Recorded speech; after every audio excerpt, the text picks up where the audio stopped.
മഹാനായ പ്രവാചകൻ സല്ലല്ലാഹു അലൈഹി വസല്ലമ തങ്ങളുടെ മുമ്പിൽ, നബിതങ്ങളുടെ മുമ്പിൽ മഹാനായ അബ്ദുറഹ്മാൻ ഇബ്നു ഔഫ് റളിയല്ലാഹു തആല വലിയ സമ്പന്നനായ സഹാബിയ. ഈ സഹാബി നബിതങ്ങളോട് പറഞ്ഞു, നബിയെ ഞാൻ നാളെ രാവിലെ ഒരു യാത്ര പോകുകയാ. നബിതങ്ങളോട് വന്ന് പറഞ്ഞു. അങ്ങനെ അള്ളാന്റെ റസൂല് പറഞ്ഞു, നീ പോയി തയ്യാറായിട്ട് വരാൻ. ഈ സഹാബി തയ്യാറാകുന്നതിന് വേണ്ടി വീട്ടിലേക്ക് പോയി. അന്ന് രാത്രിയിൽ നബിതങ്ങളുടെ മുമ്പിൽ മുഖറബുൽ അംലാഖു മലക്ക് ജിബ്രീൽ അലൈഹിസ്സലാം ഇറങ്ങി വന്നിട്ട് പറഞ്ഞു, നബിയെ യാത്ര പോകുമ്പോ പറഞ്ഞു വിടുമ്പോ നല്ലതുപോലെ പറഞ്ഞു വിട്ടേരെ, ഇനി തിരിച്ചു വരൂല. ആ സഹാബിയുടെ അവസാനത്തെ യാത്രയാ, ഇനി തിരിച്ചു വരൂല, അതുകൊണ്ട് പോകുമ്പോ നല്ലതുപോലെ യാത്രയാക്ക്. എന്റെ പ്രിയപ്പെട്ട സഹോദരങ്ങളെ, ഈ സഹാബി നബിതങ്ങളുടെ മുമ്പിൽ യാത്ര പറയാൻ വന്നു. അള്ളാന്റെ റസൂൽ സല്ലല്ലാഹു അലൈഹി വസല്ലമ തങ്ങള് സാധാരണയ്ക്ക് വിപരീതമായി ഈ സഹാബിയെ വല്ലാത്ത ഇഷ്ടമാ. കൂടെ പോയി നബിതങ്ങള്, അള്ളാന്റെ റസൂൽ സല്ലല്ലാഹു അലൈഹി വസല്ലമ തങ്ങള് വാഹനത്തിൽ കയറുന്നത് വരെ കൂടെ പോയി. എന്നിട്ട് അവസാനം നബിതങ്ങള് വാഹനത്തിലേക്ക് കയറുന്നതിന് മുമ്പ് ഒന്ന് കെട്ടിപ്പിടിച്ചു. സഹാബത്ത് തന്നെ ചോദിച്ചു, അവസാന യാത്ര പറയുന്ന പോലെ ആയല്ലോ നബിയെ. വല്ലാതെ നബിതങ്ങൾ കെട്ടിപ്പിടിച്ചു. കാരണം പ്രവാചകൻ അറിയാം ഇനി തിരിച്ചു വരില്ലെന്ന്. ഈ സഹാബിയെ കെട്ടിപ്പിടിച്ചിട്ടാണ് നബിതങ്ങൾ യാത്രയാക്കിയത്. എന്റെ പ്രിയപ്പെട്ട സഹോദരങ്ങളെ, ദിവസങ്ങൾ കഴിഞ്ഞു, ആഴ്ചകൾ കഴിഞ്ഞു. ഒരു ദിവസം അള്ളാഹുവിന്റെ പ്രവാചകൻ സല്ലല്ലാഹു അലൈഹി വസല്ലമ തങ്ങള് മസ്ജിദുൻ നബവിയിൽ ഇരിക്കുമ്പോ ഈ സഹാബി ജീവനോടെ നബിതങ്ങളുടെ മുമ്പിലേക്ക് കയറി വന്നു സലാം പറഞ്ഞു.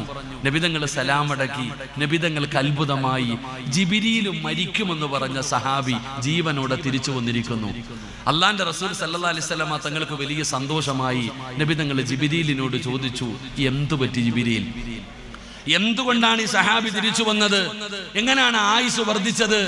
അപ്പോഴാണ് സഹാബത്ത് നബിതങ്ങൾ പറഞ്ഞു കൊടുക്കുക. നബിതങ്ങളോട് ജിബ്രീൽ പറഞ്ഞു കൊടുത്തു, നബിയെ, ഇവർ യാത്ര പോകുന്ന സമയത്ത് എല്ലാവരും വല്ലാത്ത ക്ഷീണമായി. അങ്ങനെ ഇവർക്ക് ഭക്ഷണം കഴിക്കണം, റെസ്റ്റ് എടുക്കണം. അങ്ങനെ ഇവർ വീടിന്റെ പരിസരത്ത് എല്ലാവരും കൂടെ റെസ്റ്റ് എടുക്കുന്നതിന് വേണ്ടി കിടന്നു. അപ്പൊ സഹാബത്തിന് ക്ഷീണമായത് കാരണം ഭക്ഷണം വെക്കാൻ വലിയ ബുദ്ധിമുട്ട്. അപ്പോഴാണ് ഒരു വീട് കണ്ടു.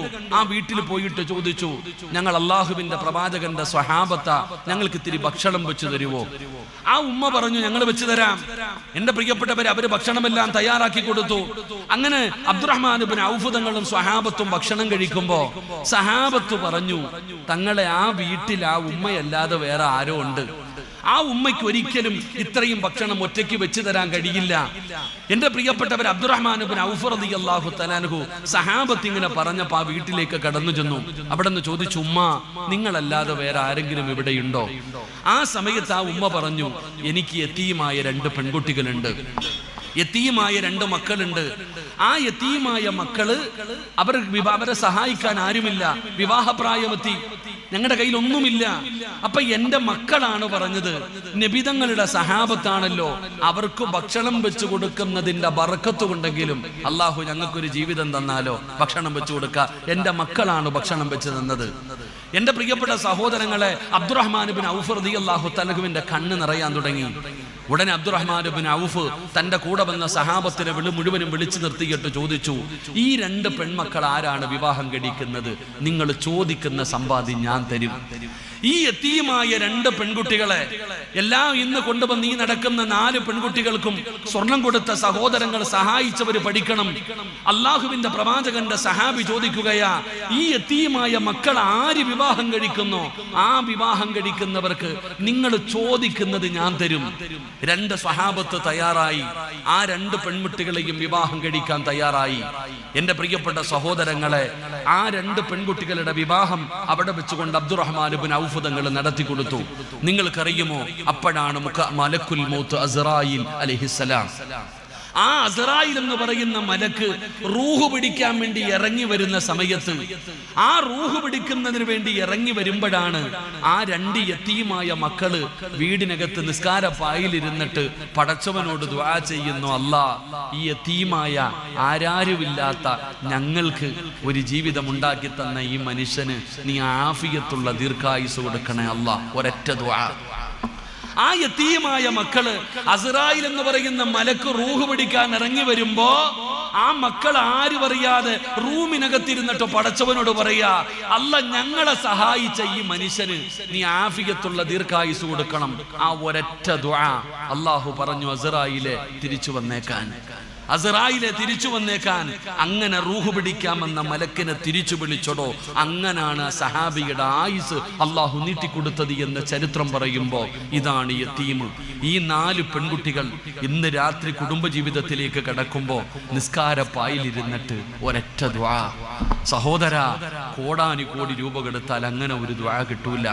ഞങ്ങളുടെ അടുത്ത് 1 കോടി രൂപ കൊണ്ട് തന്നിട്ട് ദുആ ചെയ്യാൻ പറഞ്ഞാൽ ചിലപ്പോൾ ആ ദുആയ്ക്കൊക്കെ ഒരു പരിധിയും പരിമിതികളും ഉണ്ടോ. എന്നാൽ ആ 4 പെൺകുട്ടികൾ, പടച്ചോനെ, ഇന്ന് രാത്രി കുടുംബജീവിതത്തിലേക്ക് മണിയറയിൽ കയറുന്നതിന് മുമ്പ് 2 റക്അത്ത് നിസ്കരിച്ചിട്ട് പടച്ചവനോട്, അല്ലാ, ആരാരുമില്ലാത്ത ഞങ്ങൾക്ക് ഞങ്ങളെ സ്വന്തം മകളെ പോലെ സ്നേഹിച്ച് ഞങ്ങളെ കല്യാണം നടത്താൻ ഭക്ഷണം തന്നവർ, വസ്ത്രം തന്നവർ, സ്വർണം തന്നവർ, സഹായിച്ചവർ, അല്ലാഹുവേ, ഈ മജ്ലിസിൽ വന്നവർക്ക് നീ ആഫിയത്ത് കൊടുക്കണേ, ദീർഘായുസ് കൊടുക്കണേ, നല്ല മരണം കൊടുക്കണേ, സ്വർഗം കൊടുക്കണേ. ആ ദുആ മതിയടോ നമുക്ക് രക്ഷപ്പെടാൻ. അല്ലാഹു നമുക്ക് ഈമാൻ തരുമാറാകട്ടെ. അല്ലാഹ് ഈമാൻ തരുമാറാകട്ടെ. അതാണ് വല്ലാത്ത പ്രതിഫലം. അങ്ങനെ ഒരു ദുആ ഇപ്പൊ ഞാൻ ഇവിടെ വെച്ച് ദുആ ചെയ്യുന്നതിനേക്കാൾ എത്രയോ വലിയ അല്ലാഹുവിന്റെ മുമ്പിൽ ഇജാബത്തുണ്ട്. ആരുമില്ലാതെ പൊട്ടിക്കരഞ്ഞുകൊണ്ട് ആ മക്കൾ ചെയ്യുന്ന ഒരു ദുആയിക്ക്, അതാണ് യതീം. അതാണ് അവരെ സഹായിക്കുന്നതിലൂടെ നമുക്ക് അല്ലാഹു തരുന്നത്. അതുകൊണ്ട് അൽഹംദുലില്ലാഹ് എൻ്റെ പ്രിയപ്പെട്ട സഹോദരങ്ങളെ, സാധാരണ വിവാഹങ്ങളിൽ നിന്ന് അനാചാരങ്ങളും ആർഭാടങ്ങളും പേക്കൂത്തുകളും നടക്കുമ്പോൾ അതിൽ നിന്നൊക്കെ വ്യത്യസ്തമായി അല്ലാഹുവിൻ്റെ ദീൻ പറയുന്ന രീതിയിൽ സയ്യിദന്മാരെയും, അൽഹംദുലില്ലാഹ്, ഉമർ ഉസ്താദ് വന്നു, ദാ ശൈഖുന ഇരിക്കുന്നു, എല്ലാ പണ്ഡിതന്മാരെയും എല്ലാവരെയും ഉൾപ്പെടുത്തിക്കൊണ്ട് അല്ലാഹു ഇഷ്ടപ്പെടുന്ന രീതിയിലാണ് ഇവിടെ ഒരു വിവാഹം നടക്കുന്നത്. അല്ലാഹു കബൂലാക്കുമാറാകട്ടെ. അതിൽ പങ്കാളികളാകാൻ കഴിഞ്ഞവർ, എനിക്കറിയാം, ഇതിൽ പങ്കാളികളാകാൻ ഞാൻ പുതിയാപ്പിളമാരെ കണ്ടു. 2 പേര് കണ്ണൂരുകാരാ. അവരുടെ ഉസ്താദ് കൊണ്ടുവന്നിട്ട് പറയുന്നു, ഉസ്താദ്, ഇതാണ് കുട്ടികൾ.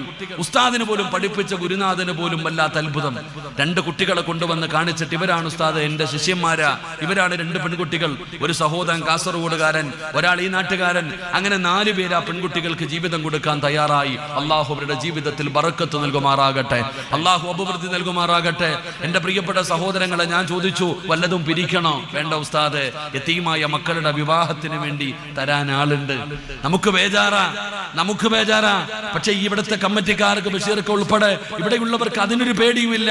ആ മക്കളുടെ കല്യാണത്തിന് കൊടുക്കാൻ ആള് കൂടുതലാണോ? കൂടുതലാ.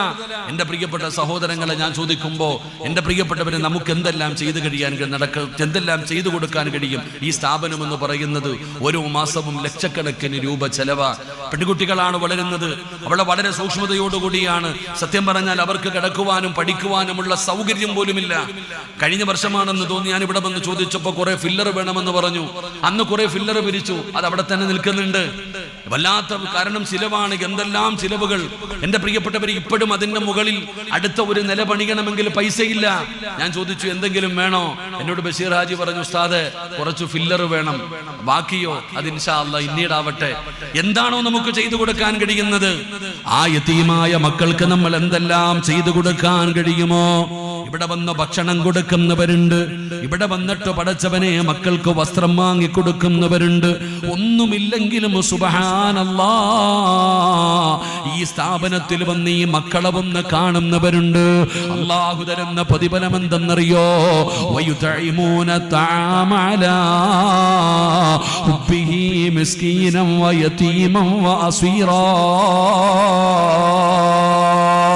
ഇന്നമാ നുത്ഇമുകും ലിവജ്ഹില്ലാഹ് ലാ നുരീദു മിൻകും ജസാഅൻ വലാ ശുകൂറാ ഇന്നാ നഖാഫു മിർ റബ്ബിനാ യൗമൻ അബൂസൻ ഖംതരീറാ ഫവകാഹുമുല്ലാഹു ശർറ ദാലികൽ യൗം വലകാഹും നളറതൻ വസുറൂറാ. അല്ലാഹുവിന്റെ വിശുദ്ധമായ ഖുർആൻ ഈ ആയത്തിന്റെ അർത്ഥം പറഞ്ഞുകൊണ്ട് ഞാൻ നിർത്തുകയാണ്. ഈ മക്കളെ സ്നേഹിക്കുന്നവര്, ഇവരെ സഹായിക്കുന്നവര്, ഇവരുടെ കൂടെ കൂടുന്നവര്, ഇവർക്ക് ഭക്ഷണം കൊടുക്കുന്നവര്, അല്ലാഹു നിങ്ങൾക്ക് തരുന്ന പ്രതിഫലം എന്തെന്നറിയോ? എടോ, ഈ സദസ്സിലിരിക്കുന്ന എല്ലാവരും പണമുള്ളവരാണ്, സമ്പത്തുള്ളവരുണ്ട്, കൊട്ടാരമുള്ളവരുണ്ട്, കാറുള്ളവരുണ്ട്. നിങ്ങൾക്കൊരു കുറവുമില്ല സഹോദരാ. അതാ ഫർദ് കിട്ടുകൊണ്ടിരിക്കുന്ന പെങ്ങളോട് പെങ്ങളോട് നിനക്ക് സ്വർണമില്ലേ, നിനക്ക് വസ്ത്രമില്ലേ, നിനക്ക് ഭർത്താവില്ലേ, നിനക്ക് വീടില്ലേ, നിനക്ക് വാഹനമില്ലേ, നിനക്ക് അല്ലാഹു എല്ലാം തന്നല്ലോ, പെങ്ങളെ സമാധാനമുണ്ടോ? സമാധാനമുണ്ടോ? ഇരിക്കുന്നവരോട് ചോദിക്കട്ടെ, ഇന്ന് സമാധാനമാണോ നമുക്കില്ലാത്തത്? അല്ലാഹു എല്ലാം നിനക്ക് തന്നു, പക്ഷേ നിന്റെ ഭാര്യ അല്ലാഹനെ പേടിയില്ലാത്തവളായി പോയി. പെങ്ങളെ, അല്ല നിനക്കെല്ലാം തന്നു, നിന്റെ ഭർത്താവ് അല്ലാഹനെ പേടിയില്ലാത്തവനായി പോയി. കൊട്ടാരം പോലെ കോടികളെ ചെലവഴിച്ച് വെച്ച വീടിനകത്ത് കിടന്ന നിനക്ക് ഉറക്കം വരുന്നുണ്ടോ? നിനക്ക് സമാധാനമുണ്ടോ? ഇല്ലടോ, വല്ലാത്ത സങ്കടമാണ്. എല്ലാവരുടെ മുമ്പിൽ ചിരിച്ചും കളിച്ചും നടക്കുന്നുണ്ട്, പക്ഷേ മനസ്സിന്റെ ഉള്ള ഉരുകുകയാ. അല്ലാഹു തന്ന ആയുസ് മെഴുകുതിരി ഉരുകുന്നത് പോലെ ഞാനും നിങ്ങളും ഉരുക്കി കളയുമ്പോ എന്റെ പ്രിയപ്പെട്ടവരെ, അല്ലാഹു തരുന്ന പ്രതിഫലം എന്തെന്നറിയോ? എന്റെ സഹോദരങ്ങളോട് പറയുകയാ, അല്ലാഹുവിന്റെ ഖുർആനാ പറയുന്നത്. ചരിത്രം പറയാ സമയമില്ലാത്തത് കൊണ്ട് ഞാൻ പറയുന്നില്ല. അല്ലാഹു തരുന്ന ഒന്നാമത്തെ പ്രതിഫലം, നിനക്ക് സമാധാനമുള്ള ജീവിതം അല്ലാഹു തരുമെന്ന് അല്ലാഹുവിന്റെ വിശുദ്ധ ഖുർആൻ. സമാധാനം അല്ലാഹു തരും പെങ്ങള്. നിന്റെ ഭർത്താവ് നന്നാകണ്ടേ, നിന്റെ ഭർത്താവ് നന്നാകണ്ടേ. സഹോദരാ, നിന്റെ പ്രിയപ്പെട്ടവള് നന്നാകണ്ടേ, അവള് നല്ലവളാകണ്ടേ, അവൾ അല്ലാഹനെ പേടിയുള്ളവളാകണ്ടേ. നിനക്ക് സമാധാനമുള്ള ഒരു ജീവിതം വേണോ? വിവാഹം കഴിക്കാനിരിക്കുന്ന പയ്യനോടും പെണ്ണിനോടും പറയുകയാ, മക്കളെ സഹായിക്കടാ പൊന്നുമോനെ. അല്ലാഹുവിന്റെ വിശുദ്ധമായ ഖുർആൻ പറയുകയാ, നിനക്കൊരു സ്വാലിഹത്തായ ഭാര്യ വേണോ? നിനക്കൊരു സ്വാലിഹായ ഭർത്താവിനെ വേണോ? സഹോദരാ, നിനക്ക് ജോലി വേണോ? നിന്റെ കച്ചവടത്തിൽ അഭിവൃദ്ധി വേണോ? എല്ലാം അല്ല തരുമടോ, എല്ലാം അല്ലാഹു തരുമടോ. ഈ പാവപ്പെട്ട മക്കളുടെ കൈയൊന്ന് പിടിച്ചാൽ, ഈ പാവപ്പെട്ട മക്കളുടെ കൂടെ കൂടിയ അല്ല നിനക്കെല്ലാം തരും. അല്ലാഹു ഈമാൻ തരുമാറാകട്ടെ, അല്ല ഈമാൻ തരുമാറാകട്ടെ. എടാ, കല്യാണം കഴിക്കണ ചെറുപ്പക്കാരാ, എടാ, കോടികൾ കിട്ടിയിട്ട് കാര്യമില്ല. ലോകത്തിലെ ഏറ്റവും വലിയ ഭാഗ്യവാൻ അല്ലാഹനെ പേടിയുള്ള ഒരു പെണ്ണിനെ ഭാര്യയായിട്ട് കിട്ടുന്നവനാ. അല്ലാഹു ഈമാൻ തരുമാറാകട്ടെ. അതാണാണെങ്കിലും പെണ്ണാണെങ്കിലും അങ്ങനെ. നിങ്ങൾക്ക് സംശയമൊന്നും വേണ്ട. സഹോദര, നീ കല്യാണം കഴിച്ചതാ, നിന്റെ ഭാര്യ നന്നാകണോ? സഹോദരി, നിന്റെ ഭർത്താവ് നന്നാകണോ? ഈ മക്കളുടെ കൂടെ കൂടിക്കോ. തെളിവ് ഖുർആൻ. അല്ലാഹു നമുക്ക് ഈമാൻ തരുമാറാകട്ടെ, അല്ലാഹു നമുക്ക് ഈമാൻ തരുമാറാകട്ടെ. മൂസാ നബി അലൈഹിസ്സലാം ഒരാളെ ഒരു അടി കൊടുത്തു, മരിച്ചുപോയി. അവസാനം മൂസാ നബി നാട് വിട്ടു. ഞാൻ ചരിത്രം പെട്ടെന്ന് പറയാം. നാട് വിട്ടു മദീന എന്ന് പറയുന്ന രാജ്യത്തേക്ക് ഇട്ടിരുന്ന വസ്ത്രവുമായിട്ടാ പോയ, വേറെ ഒന്നുമില്ല. ഇട്ടിരുന്ന വസ്ത്രവുമായി നാട് വിട്ടു പോകുന്ന വഴിയിൽ മഹാനായ മൂസാ നബി അലൈഹിസ്സലാം നോക്കുമ്പോ ഒരു സ്ഥലത്ത് വെള്ളം കോരുന്നതിന് വേണ്ടി ആണുങ്ങൾ തിരക്ക് കൂട്ടുകയാ. 2 പെൺകുട്ടികൾ മാറി നിൽക്കുന്നു. അപ്പൊ മൂസാ നബി ചോദിച്ചു, മക്കളെ, നിങ്ങൾ വെള്ളമൊന്നും കോരാൻ പോണില്ലേ? പെൺകുട്ടികളാ മാറി നിൽക്കുന്നു. ഇവരോട് ചോദിച്ചു, നിങ്ങൾ വെള്ളം കോരാൻ പോകുന്നില്ലേ? പെൺകുട്ടികൾ പറഞ്ഞു, ഞങ്ങൾക്ക് ഈ ആണുങ്ങളുടെ ഇടയിൽ പോയി കയറാൻ ലജ്ജയാ, അതുകൊണ്ട് ഞങ്ങൾ മാറി നിൽക്കുന്നേ. അപ്പൊ മൂസാ നബി ചോദിച്ചു, വീട്ടിൽ ആണുങ്ങളൊന്നുമില്ലേ? ഒരു പ്രായം ചെന്ന വാപ്പയേ ഉള്ളൂ, ഒരു പ്രായം ചെന്ന വാപ്പയേ ഉള്ളൂ. അപ്പൊ മൂസാ നബി ചോദിച്ചു, ഞാൻ നിങ്ങളെ സഹായിക്കട്ടെ, ഞാൻ വെള്ളം കോരി തരട്ടെ? ആ പെൺകുട്ടികൾ പറഞ്ഞു, ഓക്കെ. മൂസാ നബി വെള്ളം കോരി 2 പെൺകുട്ടികളുടെ കയ്യിൽ കൊടുത്തു. അവര് വെള്ളവുമായി പോയി.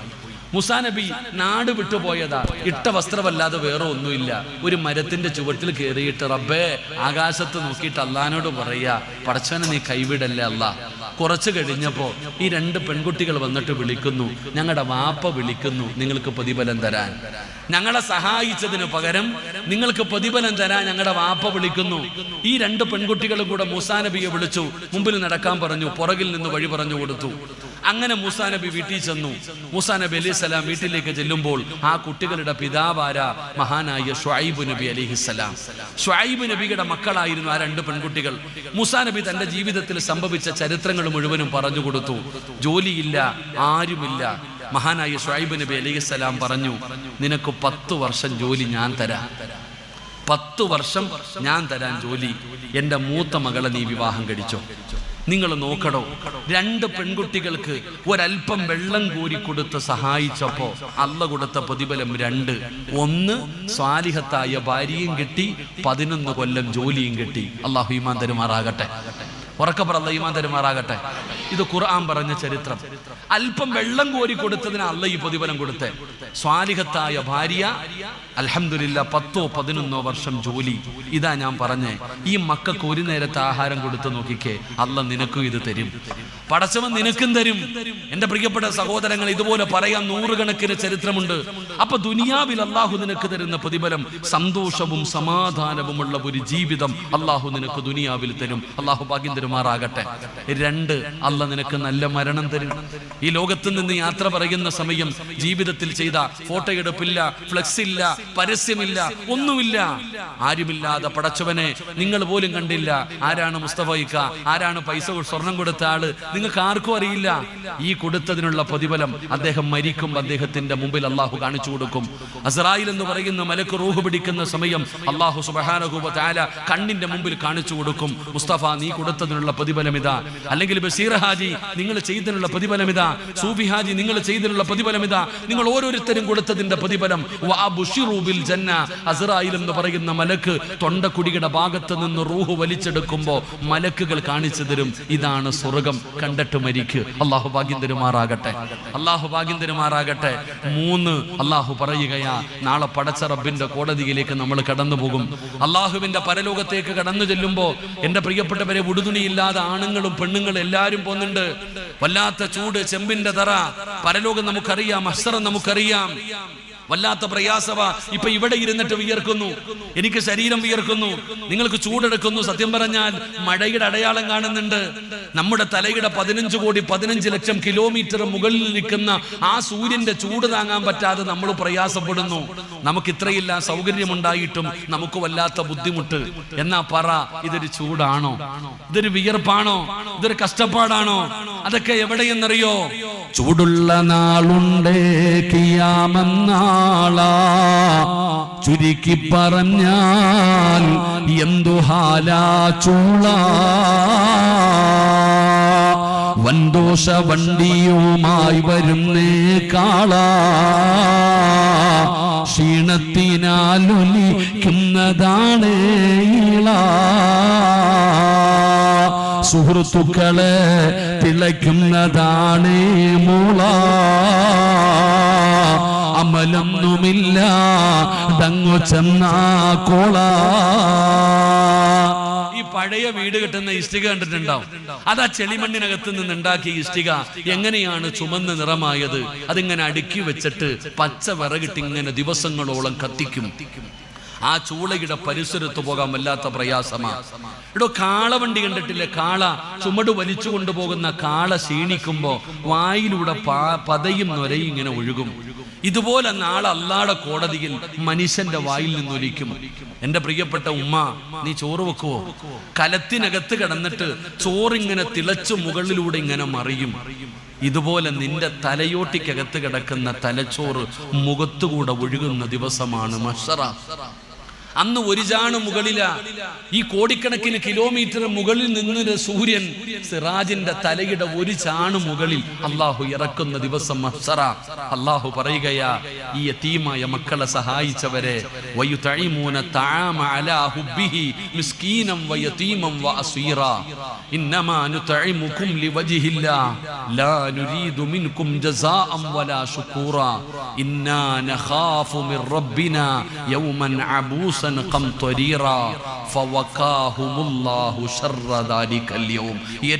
ഷർറായ ദിവസം, ഏറ്റവും ഭയാനകമായ ദിവസം അള്ളാഹുവിന്റെ കോടതിയിൽ നിനക്കൊരു ഭയം വേണ്ട, നിനക്കൊരു പേടി വേണ്ട. ഈ പാവപ്പെട്ട യതീമായ മക്കളുടെ കൈപിടിക്കാൻ, അവർക്ക് ഭക്ഷണം കൊടുക്കാൻ, അവർക്ക് വസ്ത്രം കൊടുക്കാൻ, അവർക്ക് കൊട്ടാരമോ AC റൂമോ വേണ്ട. മഴ പെയ്യുമ്പോ നനയാതെ കിടക്കാൻ ഒരു റൂം പണിയാൻ ഒരു ഫില്ലർ നീ വാങ്ങിക്കൊടുക്ക്. നാളെ അള്ളാഹു നിന്നെ അറസിന്റെ താഴെ നിർത്തും. നീ പേടിക്കണ്ട. നിന്റെ മക്കള് പോലും നിന്നെ തിരിഞ്ഞു നോക്കാത്ത ദിവസം.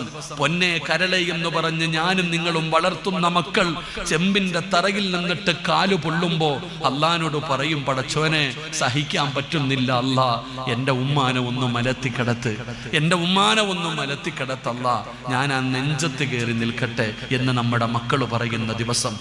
എടോ, അള്ളാഹുവിന്റെ നരകം കാണുമ്പോ സ്വന്തം മക്കൾ അള്ളാനോട് പറയും, ഉപ്പാനെ വലിച്ചെറി, എന്നെ വിട്ടേരെ.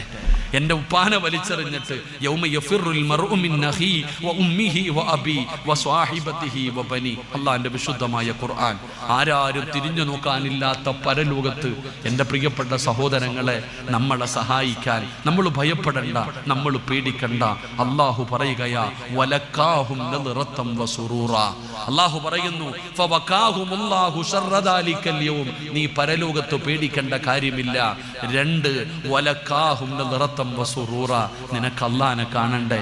14 രാവിലെ ചന്ദ്രനെ കാണുന്നത് പോലെ ഇന്നക്കും സതറൗന റബ്ബക്കും കമാ തറൗനൽ ഖമറ ലൈലത്തുൽ ബദരി. 14 രാവിലെ ചന്ദ്രനെ കാണുന്നത് പോലെ എന്നെയും നിന്നെയും പടച്ച അല്ലാഹനെ കാണണ്ടേ? വുജൂഹു യൗമഇദിൻ നാദിറ ഇലാ റബ്ബിഹാ നാദിറ. ആ പടച്ച റബ്ബിനെ കാണാനുള്ള ഒരു അവസരം അല്ലാഹു നമുക്ക് തരുമെന്ന് അല്ലാഹുവിൻ്റെ വിശുദ്ധമായ ഖുർആൻ. അതുകൊണ്ട് ഇവിടെ ഒരുമിച്ച് കൂടിയവരോട് ഞാൻ പറയുകയാ, ഒരിക്കലും നിങ്ങൾക്ക് നഷ്ടമാകില്ല, ഒരിക്കലും നിങ്ങൾക്ക് നഷ്ടമാകില്ല. ഈ മക്കളുടെ കൂടെ കൂടിയാൽ, ഇവരെ സഹായിച്ചാൽ, നിന്റെ കഴിവിന്റെ പരമാവധി അല്ലാഹു തന്നത് ഈ മക്കൾക്ക് വേണ്ടി നീ കൊടുക്കാൻ തയ്യാറായാൽ ഒരിക്കലും നീ ഭയപ്പെടേണ്ട കാര്യമില്ല. നിന്റെ ദുനിയാവും നിന്റെ ആഖിറവും അല്ലാഹു ഏറ്റെടുത്തിരിക്കുന്നു. അല്ലാഹു നമുക്ക് ഭാഗ്യം തരുമാറാകട്ടെ. അതുകൊണ്ട് എൻ്റെ പ്രിയപ്പെട്ട സഹോദരങ്ങളോട് ഇൻഷാ അല്ലാഹ് ഉസ്താദന്മാർ മുഴുവനും വന്നു, തങ്ങളെത്താൻ തുടങ്ങി. ഇൻഷാ അല്ലാഹ് ഇനി MLA വരുന്നുണ്ട്, ഇനി പൊതുപരിപാടികൾ തുടങ്ങുന്നു. ആ പരിപാടി കഴിഞ്ഞ ഉടനെ ഇൻഷാ അല്ലാഹ് നിക്കാഹ് ഇറങ്ങി നടക്കുകയാ.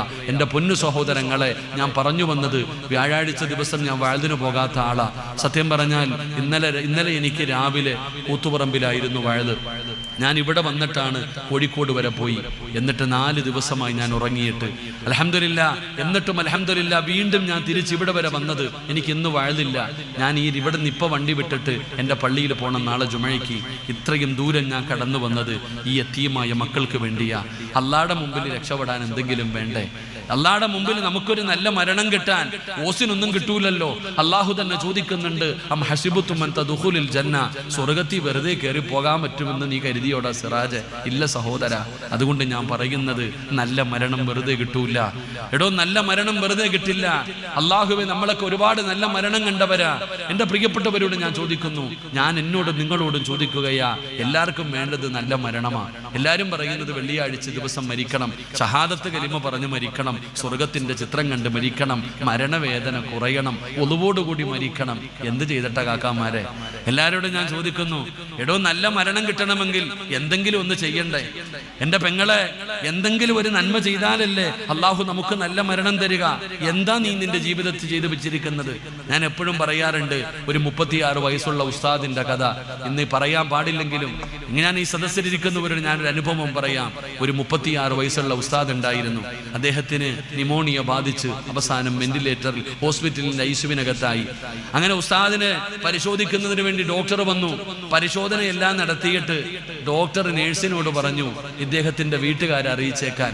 ഡോക്ടർ വിചാരിച്ചു അദ്ദേഹം കേൾക്കണില്ല എന്ന്. സത്യത്തിൽ ഉസ്താദ് കേൾക്കുന്നുണ്ടായിരുന്നു. ആ രോഗിയുടെ മുമ്പിൽ നിന്നുകൊണ്ട് തന്നെ പറഞ്ഞത് ഇദ്ദേഹത്തിന്റെ വീട്ടുകാരെ അറിയിക്കാൻ. എൻ്റെ പ്രിയപ്പെട്ടവരെ, കുറച്ചു കഴിഞ്ഞു നേഴ്സ് ഓടി വന്നിട്ട് ഡോക്ടറോട് പറഞ്ഞു, ആ ഉസ്താദ് കിടന്ന് കരയുന്നു. പെട്ടെന്ന് വായി എത്ര പറഞ്ഞിട്ടും കേൾക്കണില്ല. അടുത്ത് കിടക്കുന്ന രോഗികൾക്കൊക്കെ സങ്കടമായി.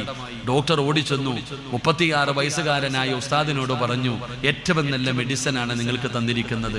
ഞങ്ങൾ നിങ്ങളെ രക്ഷപ്പെടാൻ വേണ്ടി കഴിവിന്റെ പരമാവധി പരിശ്രമിക്കുന്നു. ഞങ്ങൾ ദൈവത്തോട് പ്രാർത്ഥിക്കുകയാണ് നിങ്ങൾ രക്ഷപ്പെടാൻ. നിങ്ങൾ ഇവിടെ കിടന്ന് കരയുന്നു. നിങ്ങൾ അറിവ് പഠിച്ച ഒരാളല്ലേ, നിങ്ങൾ ഉസ്താദല്ലേ, നിങ്ങൾ മതം പഠിച്ച ആളല്ലേ? നിങ്ങൾ പ്രാർത്ഥിക്കേണ്ടതിന് പകരം ഇവിടെ കിടന്ന് കരയുന്നു. ഈ അടുത്ത് കിടക്കുന്ന രോഗികൾ എല്ലാവർക്കും നിങ്ങളെപ്പോലെ രോഗികളല്ലേ? ഉസ്താദ് കരയരുത്. എന്താ, മരിച്ചോ എന്നുള്ള പേടിയാണോ? ഡോക്ടർ ചോദിച്ചു, മരിക്കോ എന്നുള്ള പേടി കൊണ്ട് കരയുകയാണോ? ആ പാവപ്പെട്ട ചെറുപ്പക്കാരൻ പറഞ്ഞു, മരിക്കാനുള്ള പേടിയൊന്നുമില്ല എനിക്ക്. ഞാൻ കരഞ്ഞാലും കരഞ്ഞില്ലെങ്കിലും മരിക്കും. ഉസ്താദ് പറഞ്ഞ മറുപടി, ഞാൻ കരഞ്ഞാലും കരഞ്ഞില്ലെങ്കിലും മരിക്കേണ്ട സമയത്ത് ഞാൻ മരിക്കും. അപ്പൊ ഡോക്ടർ ചോദിച്ചു, കുടുംബത്തെ ഓർത്തിട്ടാണോ? 2 മക്കളുണ്ടോ? 2 ചെറിയ മക്കളുണ്ട്. ഭാര്യയെയും മക്കളെയും ഓർത്തിട്ടാണോ? വീഡിയോ കോൾ വിളിച്ചു തരാം, കണ്ടോ, സംസാരിക്ക്, കരയരുത്. നിങ്ങളുടെ ഭാര്യയെയും മക്കളെയും പിരിയുന്ന സങ്കടം കൊണ്ടാണോ? ഉസ്താദ് അപ്പോഴും പറഞ്ഞു, അല്ല, എൻ്റെ ഭാര്യയെയും എൻ്റെ മക്കളെയും ഓർത്തിട്ടല്ല ഞാൻ കരയുന്നത്. അപ്പൊ ആ മുസ്ലിമാണ് ഡോക്ടർ. ഡോക്ടർക്ക് അത്ഭുതം, മരിക്കാൻ പേടിയില്ല, മക്കളെയും കുടുംബത്തെയും പിരിയുന്നതിൽ സങ്കടമില്ല, പിന്നെന്തിനാ നിങ്ങൾ കരയുന്നേ? പിന്നെ എന്തിനാ നിങ്ങൾ കരയുന്നത്? ഈ സദസ്സിലും വേദിയിലും ഇരിക്കുന്നവരോട് ഞാൻ പറയുകയാ, ആ ഉസ്താദ് പറഞ്ഞ വാക്ക്, അദ്ദേഹം പറഞ്ഞ മറുപടി എന്തെന്നറിയോ? അള്ളാഹുടെ മുമ്പിൽ പോകുമ്പോ കൊണ്ടുപോകാൻ എൻ്റെ കയ്യിലൊന്നുമില്ലല്ലോ. 36 കൊല്ലം ജീവിക്കാൻ എൻ്റെ റബ്ബ് എനിക്ക് ആയുസ്സും അവസരവും തന്നു. എന്തുണ്ട് എൻ്റെ കയ്യിൽ? ഞാൻ എന്ത് ധൈര്യത്തിലാ അള്ളാഹുടെ മുമ്പിൽ പോവാ? അസറായിൽ ഒന്ന് വിളിക്കുമ്പോ പോണമല്ലോ, എന്തും കൊണ്ട് ഞാൻ പോകും. എന്ത് നന്മയാ എൻ്റെ ജീവിതത്തിലുള്ളത്? ഈ നിരന്നിരിക്കുന്ന ഓരോരുത്തരോടും ഞാൻ ചോദിക്കുന്നു, ഇന്നിവിടെ നിന്ന് പിരിഞ്ഞു പോകുന്ന വഴിയിൽ അസറായിൽ വന്നിട്ട് പോകാമെന്ന് പറഞ്ഞാ പോയേ പറ്റൂ. എന്തുണ്ട് ജീവിതത്തിൽ? എന്ത് നന്മയാ ഞാനും നിങ്ങളും ചെയ്തു വെച്ചിരിക്കുന്നത്? എന്ത് ധൈര്യത്തിലാണോ നമ്മൾ നടക്കണേ? നമ്മുടെ ധൈര്യം ചിന്തിക്ക്. എന്ത് ധൈര്യത്തിലാ നമ്മൾ നടക്കണേ? അസറായിൽ വന്ന് വിളിക്കാ, രോഗമോ ഒന്നും വേണ്ടല്ലോ, ഇപ്പോ ഒന്നും വേണ്ടല്ലോ, വന്ന് വിളിച്ചാ പോകുക. പക്ഷെ പോകണ്ട നമ്മൾ മനസ്സിലാക്കുന്നില്ല. ഒന്നും നമ്മൾ ചെയ്തു വെച്ചിട്ടില്ല സഹോദര. ചെയ്ത നന്മകൾ മുഴുവനും നാട്ടുകാർക്കറിയാം, അള്ളാൻ ഇതുവരെ ഒന്നും അറിയില്ല. എടാ, നമ്മൾ ചിന്തിക്ക്, ഒറ്റയ്ക്ക് നിസ്കാരമുണ്ട്, നിസ്കരിക്കുമ്പോൾ കുലുഹുല്ല ഇന്നാഴത്തേനെയും ഒറ്റയ്ക്ക് നിസ്കരിച്ച 4 പേര് കാണാനുണ്ടെങ്കിൽ വക്കറ ഓതിയിട്ട് വേണമെങ്കിൽ നമ്മൾ നിസ്കരിക്കും. എടാ, തഹജ്ജുദ് നിസ്കരിക്കുന്നവരുണ്ട്. വാപ്പ പറയണത് ഓർമ്മ വെച്ച കാലം മുതലേ 3 മണിക്ക് എഴുന്നേക്കും, പിന്നെ ഉറങ്ങൂല എന്ന്. നാട്ടുകാർക്കെല്ലാം അറിയാം. പെണ്ണുങ്ങൾ പറയുന്നത് തിങ്കളും വ്യാഴവും നോമ്പാ. ഉസ്താദ് എല്ലാവർക്കും അറിയാം നിനക്ക് നോമ്പാണെന്ന്. എടാ, നമ്മൾ ഏത് നന്മ ചെയ്താലും എല്ലാവരും അറിയുന്നു, അള്ളാഹുടെ മുമ്പിൽ ഒന്നും പോകുന്നില്ല. അതുകൊണ്ട് ഞാൻ നിർത്തുകയാ. സഹോദരങ്ങളെ, സഹോദരിമാരെ, മരിക്കുന്നതിന് മുമ്പ് ഒരു നന്മ ചെയ്തു വെച്ചിട്ട് പോ. അത് ജാരിയായ സദഖയായിരിക്കണം. അത് ജാരിയായ സദക്ക, നിത്യമായി കിട്ടുന്നത്. അതുകൊണ്ട് ഇൻഷാ അല്ലാഹ് ഞാൻ നിങ്ങളോട് പറയുകയാ, ഈ യതീമായ മക്കൾക്കൊരു റൂം വേണം. ഈ സ്ഥാപനത്തിൽ പഠിക്കുന്ന കുട്ടികൾക്ക് ഒരു ഹാള് പണികളും. ഒരു പുരിവില്ല, പൈസ ഒന്നുമില്ല. അതുകൊണ്ട് ഞാൻ പറയുന്നത്, ബഷീറൊക്കെ പറഞ്ഞു, ഉസ്താദെ ഒരു 100 ഫില്ലർ വേണം ഞങ്ങൾക്ക്. ഒരു 100 ഫില്ലർ വേണം. ഒരു ഫില്ലറിന് 15, 18, 20,000 രൂപയ്ക്ക് അകത്തേ ഉള്ളൂ ഒരു ഫില്ലറിന്. ഉസ്താദ് അൽഹംദുലില്ലാ ഒരു 100 ഫില്ലുണ്ടെങ്കിൽ ആ ഫില്ലർ ആയിക്കഴിഞ്ഞാൽ ഇൻഷാ അല്ലാഹ് ബാക്കിയുള്ളതൊക്കെ പടച്ച റബ്ബ് തരുമല്ലോ. സഹോദര, സത്യം പറഞ്ഞാൽ ഈ സദസ്സിലിരിക്കുന്ന 10 പേര് വിചാരിച്ച ആ 100 ഫില്ലർ പണിയാം. എൻ്റെ പ്രിയപ്പെട്ട സഹോദരങ്ങൾ, അതുകൊണ്ട് ഒറ്റ പ്രതിഫലമേ ഉള്ളൂ. ഇന്നല്ലാഹ അസ്തറാ മിനൽ മുഅ്മിനീന അൻഫുസഹും വ അംവാലഹും ബിഅന്ന ലഹുമുൽ ജന്ന. നീ മരിക്കുന്ന സമയത്ത് അല്ലാഹു കാണിച്ചു തരും. അല്ലാഹു നിങ്ങൾക്ക് കാണിച്ചു തരും. അസ്റായിൽ എന്ന് പറയുന്ന മലക്ക് റൂഹ് പിടിക്കാൻ വരുമ്പോ എന്തിനാ നബികൾ പോലും കരഞ്ഞല്ലോ. അള്ളാന്റെ റസൂല് പോലും വഫാത്താകുന്നതിന്റെ തലേ ദിവസം തന്റെ വീടിനകത്തിരുന്ന അവസാനത്തെ ദിർഹമും നബിതങ്ങൾ എടുത്ത് സദഖ കൊടുത്തു. ആ പ്രവാചകനാണ് അസ്റായിൽ എന്ന് പറയുന്ന മലക്ക് റൂഹ് പിടിക്കാമെന്നപ്പോ നബിതങ്ങൾ പറഞ്ഞു, അസ്റായിലേ ഒന്ന് പതുക്കെ പിടിക്കുക അസ്റായിൽ, ഒന്ന് പതുക്കെ പിടിക്കുക അസ്റായിൽ, എനിക്ക് വേദനിക്കുന്നു അസ്റായിൽ. പറയുന്നത് നബിതങ്ങളാണ്. അല്ലാഹുവേ, അസ്റായിൽ എന്ന് പറയുന്ന മലക്ക് പറയുന്നു, എനിക്കറിയില്ല നബിയേ, ഇതിനെക്കാളും മയമായി റൂഹ് പിടിക്കാൻ എനിക്കറിയില്ല. അവസാനം നബിതങ്ങൾ തിരിഞ്ഞും മറിഞ്ഞും കിടക്കുന്നുണ്ട്, എഴുന്നേക്കുന്നുണ്ട്. അവസാനം അടുത്തു വെച്ചിരുന്ന പാത്രത്തിനകത്ത് നിന്ന് വെള്ളം കോരിയിട്ട് അല്ലാഹുവിന്റെ പ്രവാചകൻ തന്റെ മുഖത്തൊഴിക്കുന്നുണ്ട്.